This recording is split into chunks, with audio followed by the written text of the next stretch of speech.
pinagbubugbog, ikinulong, pilit pinainom ng ihi at binuhusan ng alkohol ang katawan.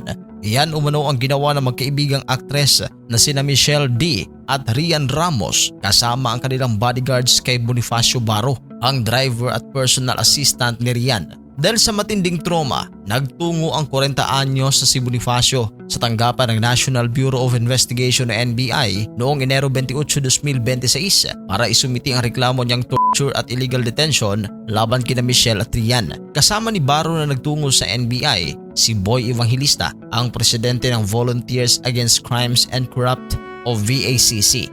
Nilapitan at hiningan ng tulong ni Baro ang VACC para magkaroon ng hustisya ang di umano'y pananakit at illegal detention na ginawa sa kanya ni Michelle at Rian. Idinawit din ng driver ang dating beauty queen na si Samantha Panlilio.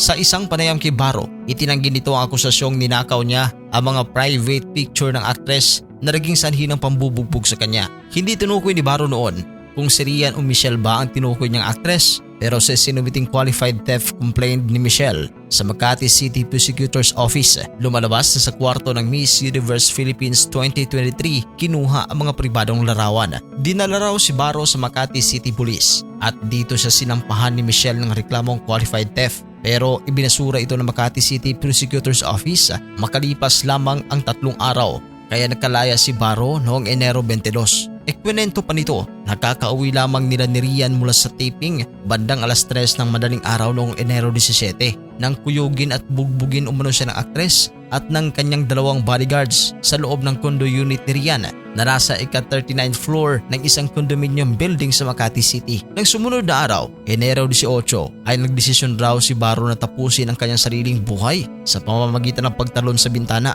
mula sa 39th floor. Pero sumabit daw siya sa kable ng kuryente kaya hindi siya nahulog ng tuluyan kundi napunta sa 25th floor ng gusali. Nagdesisyon daw siyang pumunta sa lobby pero hinarang umano siya ng mga bodyguard ni Rian at inakyat muli sa 39th floor. Pagbalik daw niya sa unit, nagsanib puwersa raw si Michelle at ang kapwa nitong beauty queen na si Samantha Panlilio sa pambubugbog sa kanya. Pagkatapos ito ay idinitalye ni Baro ang mga ginawa umano sa kanya ni Michelle. Pinahubad ang kanyang damit at binuhusan ng alkohol ang kanyang katawan. Sinabi rin ni Baro na hindi tumigil ang 2 bodyguards ni Rian sa pambubugbog sa kanya at pinilit din daw siyang painumin ng sariling ihi. Itinanggi naman ni Attorney Maggie Abraham Garduque, ang abogado ni Rian at Michelle, na may serious illegal detention na naganap. Ito ay dahil ang tinukoy ni Baro na pinangyarihan umano ng insidente ay ang condo unit kung saan din siya nakatira bilang driver ni Rian.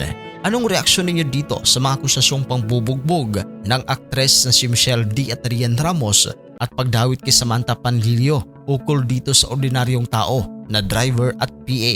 I-comment niyo ang inyong reaksyon at huwag kalimutan na mag-subscribe sa ating channel sa The Showbiz Caster. Maraming salamat po.